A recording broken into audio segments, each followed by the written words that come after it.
శ్రీమాత్రే నమః. ఈరోజు రాత్రే చంద్రగ్రహణం ఏర్పడుతుంది.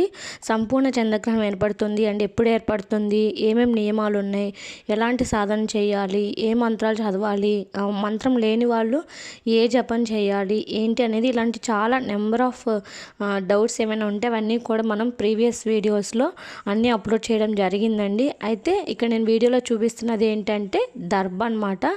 దర్భ అంటే మనం వినాయకుడు అప్పుడు గరికను పెడుతుంటాం కదా, ఆ గరిక ఎండిపోయిన తర్వాత ఉపయోగించేదాన్నే దర్భ అంటారు. సో ఈ దర్భ అనేది చాలా పవర్ఫుల్ అండి. ఎటువంటి నెగిటివ్ని అది తీసుకోదు. అది ఉన్న దగ్గర కూడా పాజిటివ్నే అంతా అది రిలీజ్ చేస్తూ ఉంటుంది. సో అలాంటి దాన్ని మనం చంద్రగ్రహణాలు ఏవైనా గ్రహణాల రోజునే వాటిని మనం ఉపయోగిస్తాము. ఇక్కడ నేను చూపిస్తున్నట్టు ఈ గ్రహణము అంటే ఈరోజు రాత్రి ఈ గ్రహణం ఏర్పడుతుంది కాబట్టి మేము మార్నింగే అన్ని వాటిల్లో వేసి ఉంచేసామండి.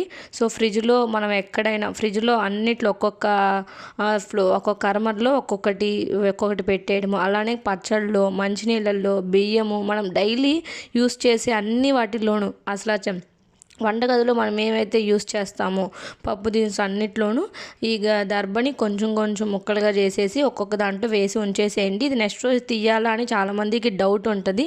తీయాల్సిన పని లేదండి, అలా ఉంచినా ఏం పర్వాలేదు. కానీ ఈ గ్రహణం నుంచి వచ్చే నెగిటివ్ ఎఫెక్ట్ ఏది కూడా మనం తినే పదార్థాలు, అలానే మనం లాంగ్ టర్మ్లో ప్రిపేర్ చేసుకున్న ఏదైనా ఆహార పదార్థాల్లో కూడా వేటిల్లోనూ ఇది దాని ఎఫెక్ట్ లేకుండా అన్నిట్లో వేసి ఉంచుకోవాలి.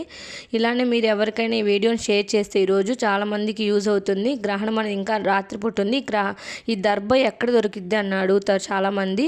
పూజా సామాగ్రులు ఉంటాయి కదండి, మనం ఒత్తులు ఇవన్నీ తెచ్చుకుంటాం, అక్కడ దర్భ ఉంటుంది. సరుకుల్లో కూడా అన్నిట్లో ఎవ్రీథింగ్ మీరు అన్నిట్లోనూ ఒకటి పెట్టుకోండి. అలానే మీ ఇంట్లో కూడా పెట్టుకోండి.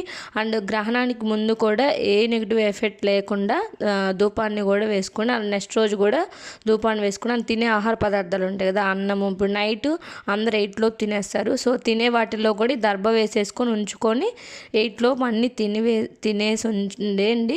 అండ్ ఎటువంటి మంచినీళ్ళు తాగొద్దు, బయటికి వెళ్ళొద్దు. ఇంకా ఇలాంటి నియమాలన్నీ పాటించండి.